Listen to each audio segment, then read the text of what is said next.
I'm Janet White. I'm Vice Chair of the Women's Network. And if you're not already on our list, come and see me afterwards and we'll sign you up for our mailing list.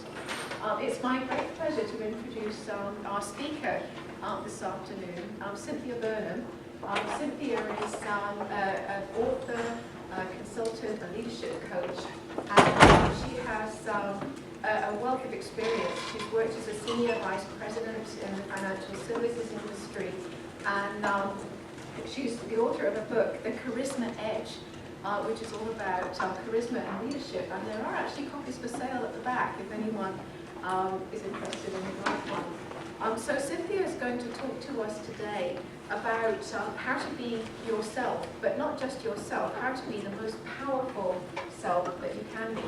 And I'm really looking forward to hearing what she has to say. So Cynthia, over to you.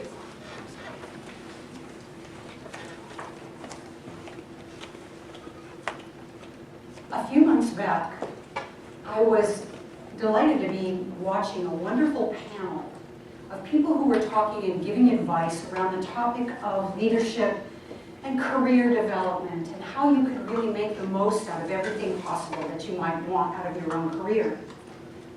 And one of the panelists who was sitting in this on this stage was a very enthusiastic person.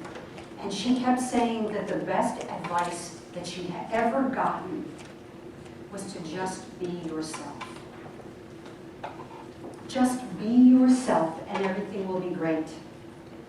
And all the other panelists were nodding their heads, and all the people in the audience were nodding their heads, because it's a very comforting idea that we can somehow just be ourselves and everything will be okay. I hate that idea. I hate it. It makes me crazy. A few years back, my husband and I went to Maui. I'd never been to Maui before. It's the only time I've ever been to Hawaii. It was really a fantastic experience. We stayed at some little condominiums on the north side of Lahaina, if anyone's ever been there. And while we were there, my husband and I were fortunate enough to hear about a concert that was taking place, an event of something called slack key guitar. Has anyone ever heard of slack key guitar? It's a way of tuning the guitar differently that gives Hawaiian music a very, very particular sound. It's played slightly differently. So we were all excited, and it was at the Ritz-Carlton up the road. Maybe some of you were fortunate enough to stay at the Ritz-Carlton. We were staying at the condos in Lahaina. And we went and we saw this particular event. There were people playing the guitar, there were people playing ukuleles. There were also people who were friends and neighbors of the main musicians who were getting up and dancing. In regular street clothes, they weren't in fabulous costumes or anything like that. So it was kind of like going to someone's wonderful party. Now, when my husband and I came in, we were seated in our seats by a young man who was dressed in a pair of khaki pants and a shirt, a young Hawaiian man, maybe 19, 20 years old. And there was something about him where I looked at him and I thought that he was probably a learning disabled or developmentally disabled person just by some of his features and the way that he walked and the way that he moved. And may or may not have been correct, but that was my first impression. And he seated us in his seats, very nice, very polite. So my husband and I were very surprised when he was invited to get up and dance. And we prepared ourselves. Have any of you ever been to a children's recital and you clap politely because the person is making such a good effort? And both of us were prepared to do this with this young man because my husband had the same impression that I had. That perhaps he had some developmental issues. But what happened when he got up, he stood in the light, and it was like he took a moment and he inhaled. And it was like he suddenly grew 5 or 6 inches taller and prouder and more elegant. And he went from being this kind of sheepish, shy young man to being this amazing dancer, wearing just his street clothes. It was like he had turned into some sort of a Hawaiian god, with a big feather cape or a fire torch or something like that. And when he danced, it was one of the most beautiful things I'd ever seen. It was just gorgeous. And my husband and I were sitting there with our mouths hanging open because of the experience that we'd had with this young man. The reason I bring this up is because I thought about this after these people were talking about just be yourself. And I thought, which him was himself? Was it the kind of shy young man seating people in their chairs, or was it the Hawaiian god? And I thought, well, isn't that interesting? Is it just him, which is unconscious, and is driven by habit, or was it the best him, the him that was deliberate and mindful and driven by intention? So the question for all of us is, which of the just me's do you want to be? Do you want to be the just me, that is unconscious, unthinking, and driven by habit? Or do you want to be the best you that is deliberate and mindful and driven by intention? It's my belief, completely anecdotal without any scientific basis. I say that in a room full of people at Pfizer because I know that kind of thing is important. I believe that we developed our just me's when we were 15 or 16 years old. And we kind of stuck with that all the way along because that was what was comfortable with us. That was when we first kind of became almost adult. So when people, oftentimes when I hear people say, oh, just be yourself, I watch people revert to being kind of a awkward, gangly, funny, not very focused teenager. Which may be okay, but do it on purpose. Oh, I want you to do those things on purpose, and that's why I bring this up. So the simple secret to being powerful, to being the person you want to be, is not just be yourself. Those people on the panelists, I slapped them. It is be deliberate, be mindfully intentional, and be your best self on purpose. Sounds easy, right? Very simple. And I know some of you are saying, I don't know what that means. I don't know how to do that. So we're going to talk about how this all fits into charisma and how we can make it really easy for you. Because those of you who've heard me speak before know that my book talks about 9 levers of charisma, things that you can personally change to make yourself more dynamic, more confident in who you are, and more really, truly authentic to the best you can be.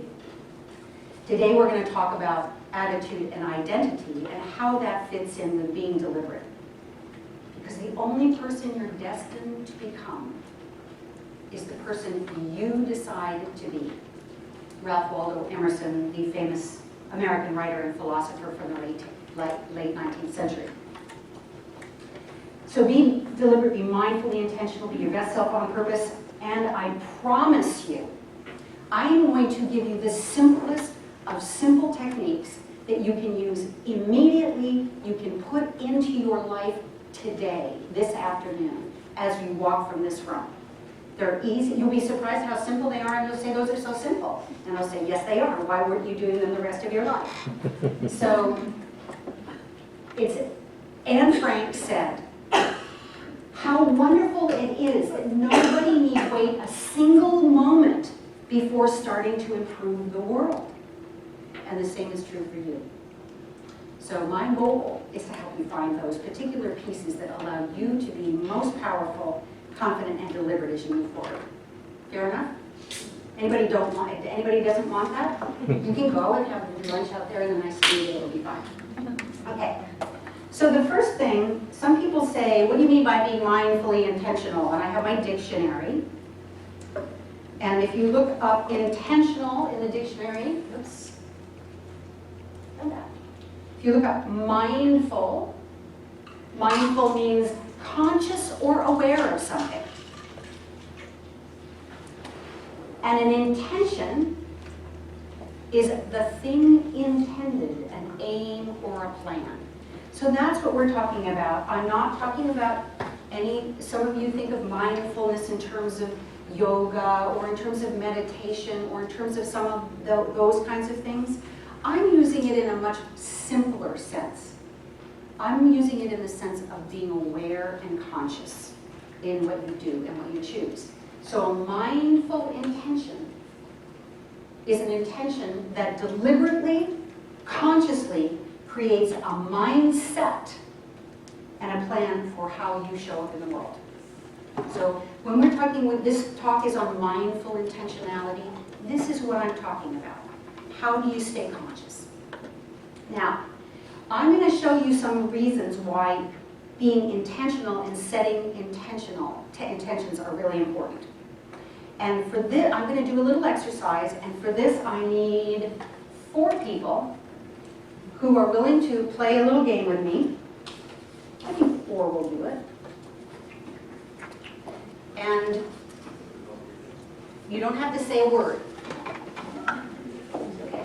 So Janet, a T, please come forward and I'll explain how this works in a second. I need 2 more. And your name? Melissa. And yes, please, look, all these people that are really easy. What you're going to do is I'm going to give you a piece of paper. And on this piece of paper is a situation or a thing or something, an idea. You're going to read the piece of paper and then you're going to go out and you're going to walk in the room and come to the front of the room. That's it, with this idea in your head, right? We are going to, make sure we can't see you, and then you're going to come around. We are going to imagine that this person is our manager walking into the room, our leader walking into the room. And we're going to say good news or bad news. You say good news or bad news when you see them come into the room, and then I'll ask you one more question. So, here's one for you.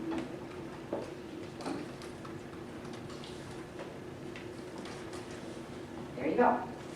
So the rest of you, you can sit back down and wait, and then just go 1, 2, 3, 4. So okay. Melissa, you can go out, and then after Melissa comes back, then Janet, you can go, and after that, T, you can go, and after that, I forgot your name. Gina can go. So thank you. Are we supposed to act as if we know what's on the sheet? Oh yeah. Okay. So what I want you to do is come in with that thought in your head. Don't think about the people who are in the room. Just come in with that thought in your head. So we're going to turn around and watch them come in. All right. So this is your boss walking in the room. Good news or bad news? Good news. Good news to me. It's good news. Really Okay. scared. It's really bad. I don't know which one I gave. Okay. So it's good news. And if that's your boss coming in looking like that, what are you thinking? Who is it for? Who's the good news for? It's for us, right? It's for us. She's coming to the front of the room with that look on her face. It's for us. What does it say? Would you be willing to read it? Yes. Okay. I said they didn't have to say anything. Your beloved spouse, partner just called. The lottery ticket they bought the other day to the tune of $350,000, and you are happy. Very nice. Yeah, give her a hand. Thank you. Thank you. So, it was. How soon did you know that it was good news? So she walked through the door. Instantly. And you interpreted it. If I said that's your boss walking in the door, you interpreted that that good news was for you. Yeah. Right? Okay. If you would be so kind, Janet.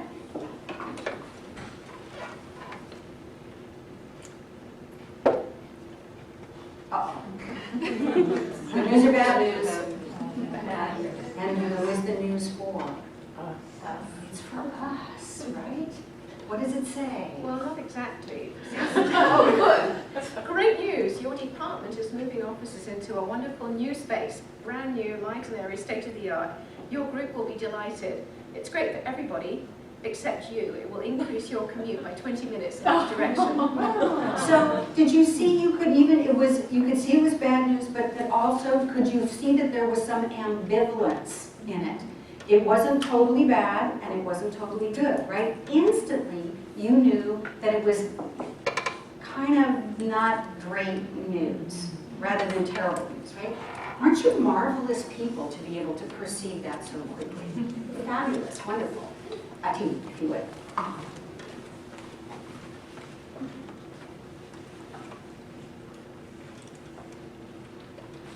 Uh-oh. Good news or bad news? Oh, what she got? Who's it for? She's while your boss walking in the room with that look on her face. We're going. Okay, what do you got? So a neighbor called and said my dog got out, was running around the garden, and they want to call animal control. And this neighbor's done it over and over again as a royal pain, and you don't know if it can handle this pain. So I'm mad at the neighbor or the dog, I don't know. So who was it about? It was about her, right? So she came in with this thought in her head. We read it instantly and thought it was about us, right? And one more. I can't remember which ones I gave people.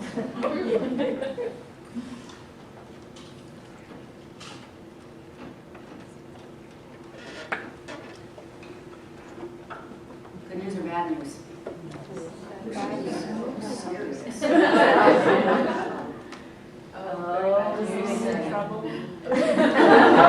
So hold that thought, because what happens, not only do we think the bad news is for us, we think the bad news is for me. It's bad news for me, right? What have you got? Your product failed in its final test and will not go to market as planned. Your entire team believed it was going to be a go. It's time to tell them. That would be bad news, wouldn't it? So what do you see from that? What's the observation on that? When you think of intentions, how are your intentions seen by others? When are they seen by others? That if you think of intention as a plan for how you show up in the world, when do people know if it's good news or bad news? Immediately. As soon as they see you. Or if you're swearing outside in the hallway, obviously, as soon as they hear you. As soon as they see you. There's an old saying that it takes how long to make a first impression? 17 seconds. 17 seconds, 30 seconds, whatever the number is, those are all too long. It actually takes less than a second to make an impression, less than 3 seconds to have that impression be perceived by your conscious mind. Then you spend approximately 47 seconds, or excuse me, 27 seconds, bad math, 27 seconds, doing something called confirmation bias. Does anyone here know what confirmation bias is? Yes, Janet, would you tell the group? It's basically when you have a preconceived idea and you see all incoming data is supporting your preconceptions. Right, that's perfect. What that means is the impression is made instantly, and then you get roughly 27 seconds for that first impression to be either confirmed or overturned, and there is a bias for it to be confirmed. So whatever impression is that instant first impression, that's the one people are likeliest to keep. This is why getting your intentions and being thoughtful about the way you show up in the world is so important. Does anybody have any idea or any theory about why we perceive those things so quickly? Survival. Can you say more? Well, just, I think it was an evolutionary thing where when we were, cave people, we needed to evaluate a situation very quickly, be able to respond to it appropriately, or we were going to be dead. Exactly. That's exactly it. So if you didn't hear that, what she said is when we were cave people, then we had, for survival reasons, we had to be able to instantly assess and judge whether something was dangerous, otherwise we'd have been eaten. right? So I call, this is, in my theory, I call this the guy across the river syndrome. Which is if you're like walking along the river, having a great day, and you look over and you see a guy, in primitive times, a guy across the river with a bow and arrow, how soon do you need to know whether he's friend or foe? Less. Yeah, less. Whatever it is, less. So we are hardwired to make judgments about other people instantaneously. So being deliberate and setting an intentional space for yourself is extremely important because it means that you can choose how other people see you. Now, so your intentions are observed by others instantly and in relation to them. Because of all that survival mode, we also have the tendency to think that whatever is dangerous for us. Whatever is happy for us. That's just hardwiring. So everyone is going to see you in relationship to them. So that's number one point. The second point is how your intentions affect how you feel. That's Annie. That's Annie, that's a dog toy. So I'm going to ask all of you, if you would, to stand up. And we're going to play a little game. And at the end of the game, you are going to be noisy, and so I'm going to blow this train whistle. It sounds like this. So you can, hopefully it'll be loud enough that you'll come back together, all right? So we're going to do this 2 times, and I just want to show you something, a couple of interesting things. So what you're going to do is you're going to go around and you're going to greet people as though they're a business associate. You haven't seen them in a little while. Shake their hand, say, hi, how are you doing? And just go from 2 or 3 or 4 people and walk around the room and do that. Introduce yourself if you don't know them.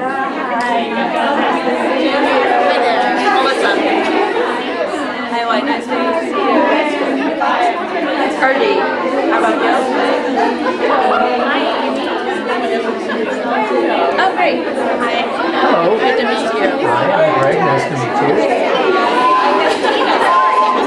Yes, a colleague of... Oh, she's done with us. Okay, don't sit down. Now I'm going to change your intention. And I'm going to ask you to go around and greet people as if they were a friend that you hadn't seen in a long time and you didn't know you were going to be seeing them. Okay? Everybody got the drill? Yeah. Go!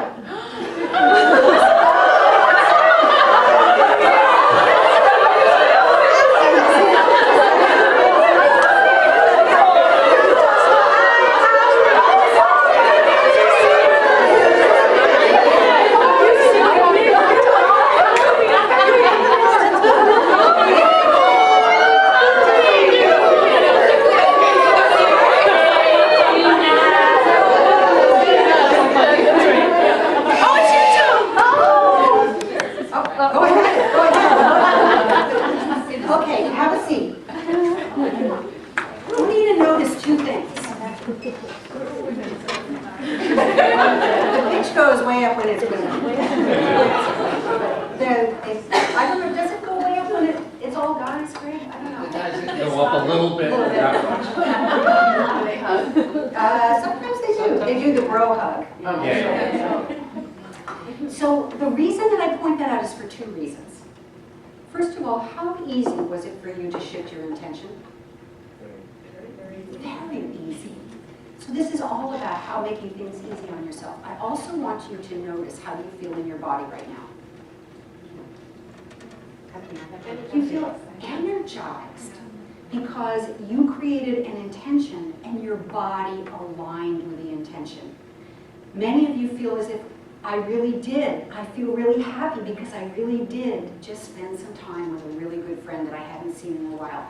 Your body will be driven by your mind in order to align with whatever intention you set. Does that make sense? You feel, those of you, anyone ever hear of laughter yoga? Okay, have you done laughter yoga? No, I've heard of it. Okay. Laughter yoga was created by a medical doctor in India. And he was investigating the positive health effects of laughing. because laughing causes you to have more air in your more oxygen in your system. It gives you more endorphins. It does all of that sort of thing.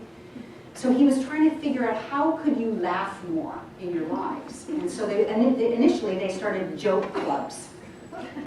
And then, life being what life is, the joke clubs began to get worse jokes and more off color, and a lot of the women decided they didn't want to go. So they thought, well, what if we just pretend to laugh? What will happen then? And what they found is if you do exercises to fake laughter in a group setting, it will turn into real laughter. Yeah, it will. So there are lots of free classes around San Diego. If anybody is feeling down one day, go to a laughter yoga class. It will lift up your spirits. They've also done experiments where they ask people to put a pencil, who just walk around with a pencil between their teeth. What does that imitate? A smile. Does anyone know what happens to the hormonal levels in those people's bodies? The endorphins go up. They walk around with a pencil. The body thinks it's smiling. The endorphins go up. We are amazing. We are amazing. So we can find ways to persuade our body to align with the intention that we set. So know that if you set a good intention, your body will follow along, and it will all of a sudden become that Hawaiian warrior or that whatever it is that you want to be in your life. Everybody with me so far? Any quick questions? Anybody have anything that's not clear so far? Does this make sense? Yes? Is the intention the same thing as your state? I've heard Of your state. as your state? The same. I believe that your intention drives your state. Okay. I believe your intention drives your state. We all have intentions. We all have plans about how we want to show up in the world. Unfortunately, because you probably have not had training in intention setting and how to think about these kinds of things, you probably haven't been setting good ones. And you may be setting ones that are working against you rather than for you. I'm going to show you how that works in just a second. So there's two challenges of setting deliberate intentions and having this sort of intentionality in the world. The first is remembering to do it. To remembering and not being distracted by everything in your life and remembering to do it. Hopefully some of the techniques we talk about today will make it a little bit easier. For remembering things, I say just use all the remembering techniques that you have, whether it's Post-it notes, whether it's things written on your hand or your paper or your symbol or whatever that you have to remind yourself.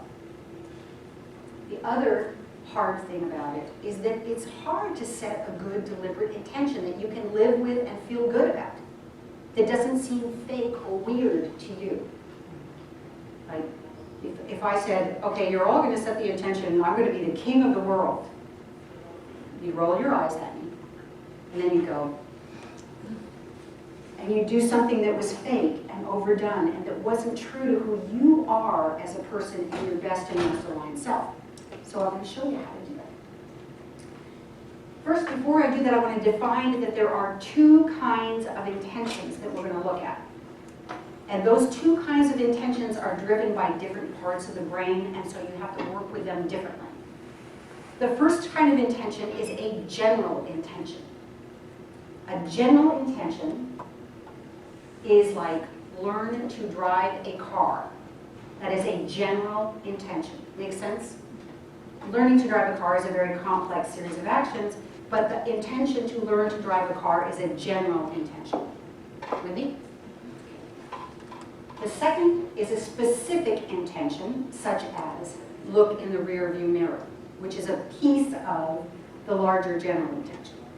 So I'm going to talk about these two different areas separately and give you an exercise to find ways to access that for both of these.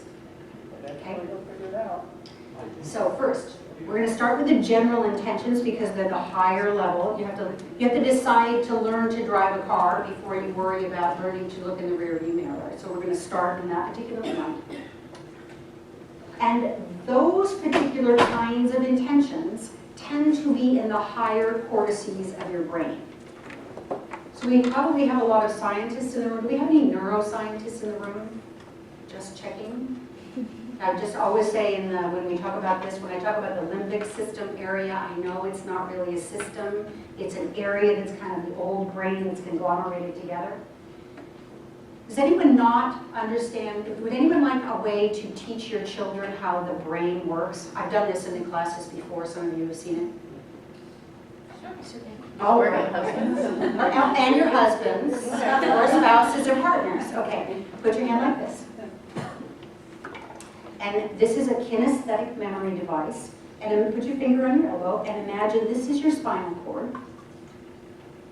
This is your brain stem. The brain stem is the oldest part of the brain. You're breathing, you're hungry, the basic functions of any moving living creature.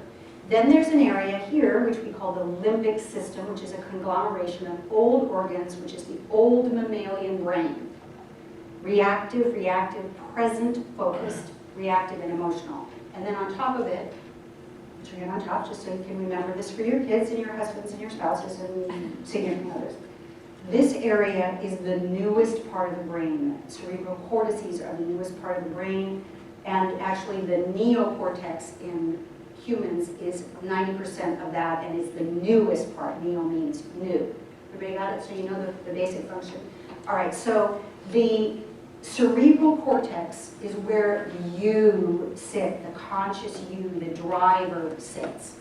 It's deliberate, thinks through things deliberately and thinks in concepts, thinks in terms of past and future, does analysis and logic, right? Anybody want to correct me on my science? I know they overlap and all those things. I've been corrected before. Okay.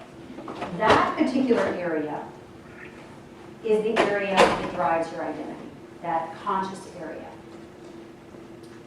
And it drives things that are conceptual, such as, I know who I am, I know who I want to be, and I am who I choose to be. Those are all very conceptual ideas, correct? Wouldn't you love to be able to say all three of those things? Every day, I know who I am, I know who I want to be, and I am who I choose to be. Feels good, huh? I like that feeling. So I'm going to have you do an exercise that will show you how that works, and you will have an inner role model to show you how to do those things. So, on your work, on your handouts, on the back of the handout, there is a form, and we're actually going to do this exercise now. What I would like you to do is imagine it is May 28th, 9th, what day is it? May 28th, 2014. And I want you to think about what are your strengths and challenges. Think of what your best friend would say about you, and think about what your worst critic would say about you. And just take a couple of minutes to jot down 4, 5, 6, as many things as you want on that particular area. What your best friend and your worst critic would say are your strengths and your challenges.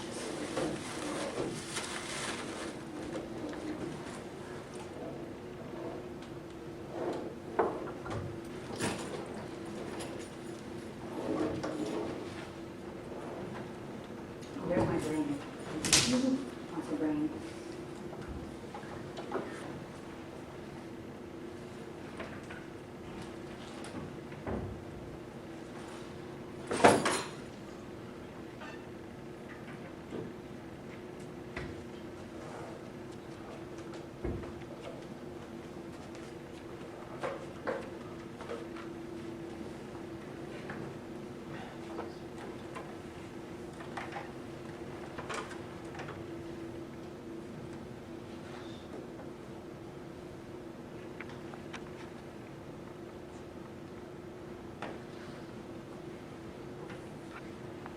Okay, so everybody got at least a few notes and thinking about, no one's going to see this but you, so you can write down the truth. How cool is that? You can shred it afterwards if you don't like it. Now I would like you to just for a moment close your eyes. And I want you to think, it is now May 28th, 2015, a year from today, you have done everything you wanted to do. You have changed things that needed to be changed. You have grown in ways that were positive. You have accomplished the tasks that you wanted in the world. A year has gone by and you are so proud of yourself and what you have become. Now, write down how you are a year from now in 2015. Who had that person who has accomplished everything that there was out there to accomplish.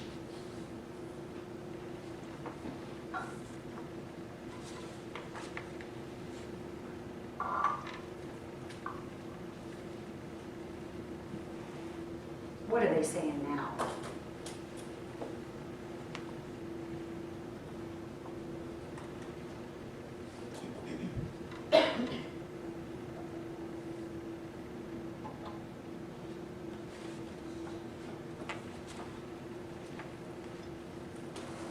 Hopefully a few new things on the list.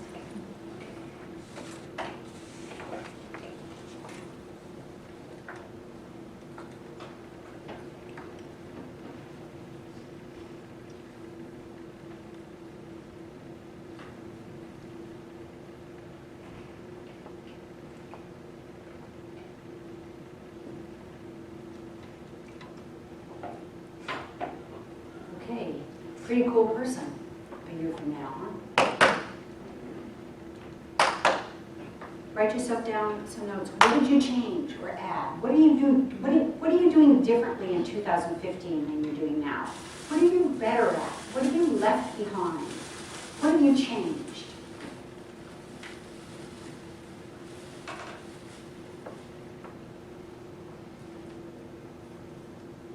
You want to volunteer?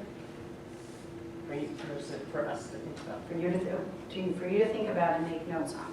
Although people can volunteer if they want.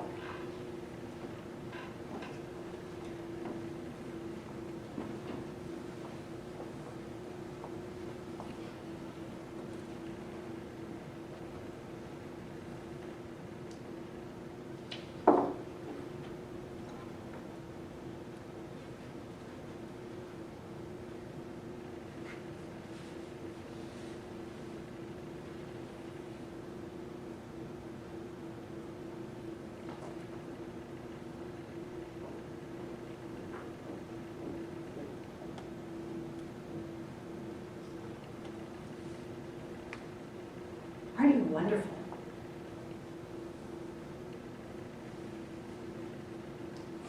Now I'm going to ask you to do something slightly different. And for this, I will ask for volunteers, if anyone is willing. That person, that 2015 you, that has accomplished so much and is so wonderful and comes out of the person that you are now in such a beautiful way. Let's give her a name.